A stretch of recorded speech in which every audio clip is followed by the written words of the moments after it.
Primary dysmenorrhoea के बारे में बता दिया था। ठीक है, आप लोग जानते हो प्राइमरी डिस्मेनोरिया में जो एग्जैक्ट कॉजेज था, पेन का एग्जैक्ट कॉजेज अननोन था। ठीक है, एग्जैक्ट कॉजेज पता नहीं था, लेकिन कुछ सब साइड कॉजेज था जो फीमेल को फील होता है। ठीक है, समझ में आ गया। प्राइमरी डिस्मेनोरिया में यही बताया गया था, जो पेन था, ठीक है, जो पेन था मेंस्ट्रुएशन से जस्ट बिफोर स्टार्ट होता है। ठीक है, और 1 से 2 दिन में लॉस्ट हो जाता है, मतलब ख़त्म हो जाता है। ठीक है, लेकिन सेकेंडरी डिस्मेनोरिया में इसमें ये बताया गया है कि जो पेन है, ठीक है, इसका एग्जैक्ट जो कॉजेज है पता है। ठीक है, तो इसको पहले हम डेफिनेशन बताते हैं।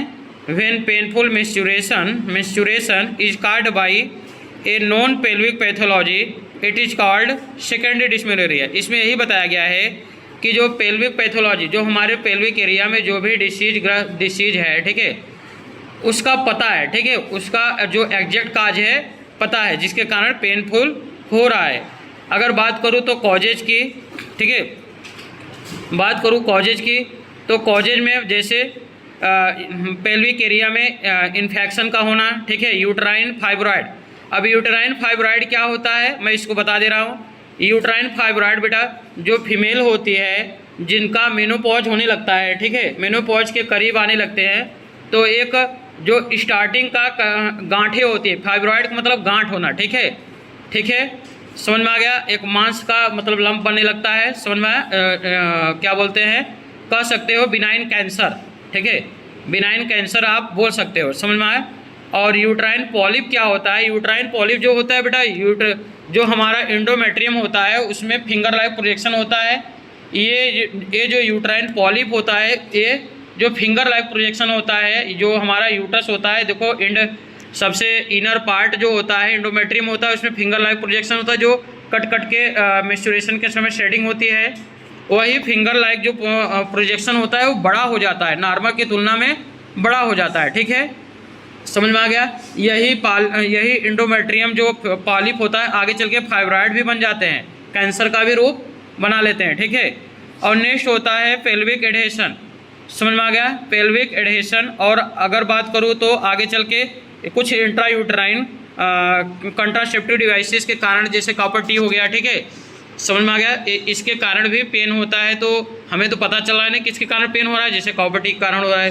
तो देखो इसमें सारे कॉजेज पते हैं, कुल पेल्विस, समझ में आ गया। जैसे कॉपर टी लगाते हैं तो उस समय क्या होता है कि पेन बहुत ज़्यादा होता है, बहुत महिलाओं में बहुत कम होता है। ठीक है, और तो और पेल्विक इंडोमेट्रियोसिस, ठीक है, समझ में आ गया, इसमें इन्फ्लामेशन होने लगे तो भी पेन होते हैं। ठीक है, क्लिनिकल फीचर की बात करें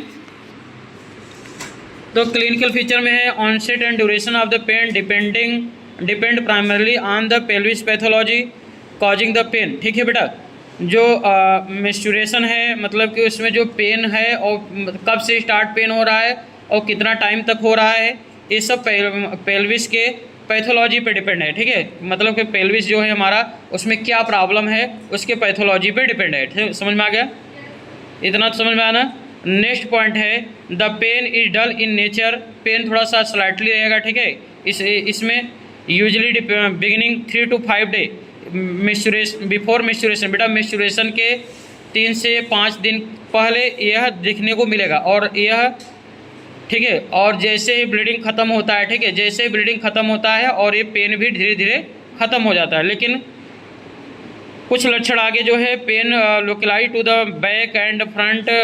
ठीक है, ध्यान देना बेटा, कभी कभी पेन जो होता है बैक में भी होता है, समझ में आ गया, बैक रीजन जैसे हमारे एब्डोमेन है ना, उसके आगे भी होता है, कभी कभी कमर में भी होता है। ठीक है, पेन मतलब जो हमारा बैक और फ्रंट में भी होता है, इसमें रेडिएट नहीं करता। इसमें क्या होता है, बॉडी के अदर पार्ट में रेडिएट नहीं करता, इसमें जो हमारा लोअर एब्डोमेन में है वहीं तक रहते हैं, वहीं तक पेन हमें देखने को मिलेगा। ठीक है, बात करूँ ट्रीटमेंट में बेटा जितना भी क्या बोलते हैं, प्राइमरी डिस्मेनोरिया में जितना भी ट्रीटमेंट कराया गया था, सेम इसमें भी है, सेकेंडरी डिस्मेनोरिया में है। जैसे हमने उसमें प्रोस्टाग्लैंडिन सिंथेसिस इनहिबिटर दिए थे, ठीक है, इसमें भी वही चीज़ें यूज किया जाएगा।